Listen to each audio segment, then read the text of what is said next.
Ne, tady bude očas a tady bude hlava a tady bude... Ta hlava je tady, Štěpánku, ale.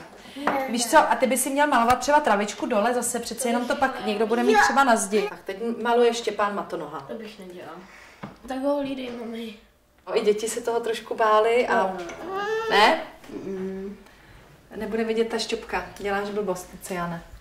Jak to mám udělat?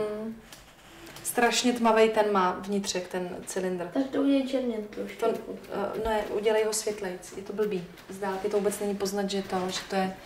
Můžu ti tam šáhnout, dej tam víc běloby nebo něčeho, aby ten vnitřek, je to blbý, fakt. To bude slitej. Mami, můžu dělat tady tu čáru hnědě? Můžeš. Tak a Štěpánek je naštvaný, že nemaluje, takže my musíme... Štěpánko, vem si židličku a pojď sem takhle ke mně a budeš malovat tady travičku, jo? Proč jsi uražený? Teď si nemusíš urážet. Štěpánku, a kde chceš malovat? Štěpánku? Chci malovat tady. Co nám načučel teďka? Ne, já bych to neudělal. Já radši bych to jako nedělal s tím Štěpánem. Já chci malovat. Já si myslím, že máš tenkej štětec hrozně na ten... Tak nemůžu malovat. Ty nemáš štětec? Ne. Tak ti ho dáme. Riskneme to? Ne! Tam má...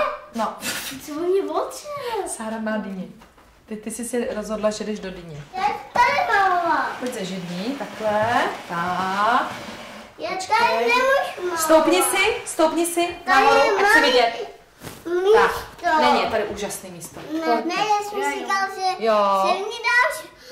že se mě dáš vodu a budu já malovat šál. Tak a uděláme tady zelenou travičku, jo? Vem si štětec. Vem si štětec. Pašane! To je strašně důležitý. Teďka budeš hrozně důležitý, jo? Vem si štětec. No, Tak podržíš ho. když nechce. Jo, ještě. Tak vidíš to, proč si nevezmeš ten Tak na- štětéček? Já si malé. Tak. Tam dám ještě takhle tmavě zelenou dáme, jo? Abys to měl... A namoč si. Ještě. To jako děti nesmíme odbejt. To... Ne, počkej. Ježíš, mami! Už dál ne, Štěpo, tady dole. Už dál ne, tady dole, tady ten roh. Dej mu papír. Tam jsou sešity. Štěpánku, já ti dám nějakou žvejkačku asi. Co? Vezmi si žvejkačku.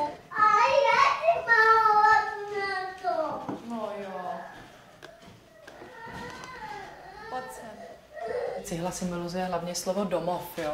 Že tak jako, když se řekne cihla, tak já okamžitě si představuji hlavně ta klasická červená, jak já si stavím domeček nebo někdo jiný.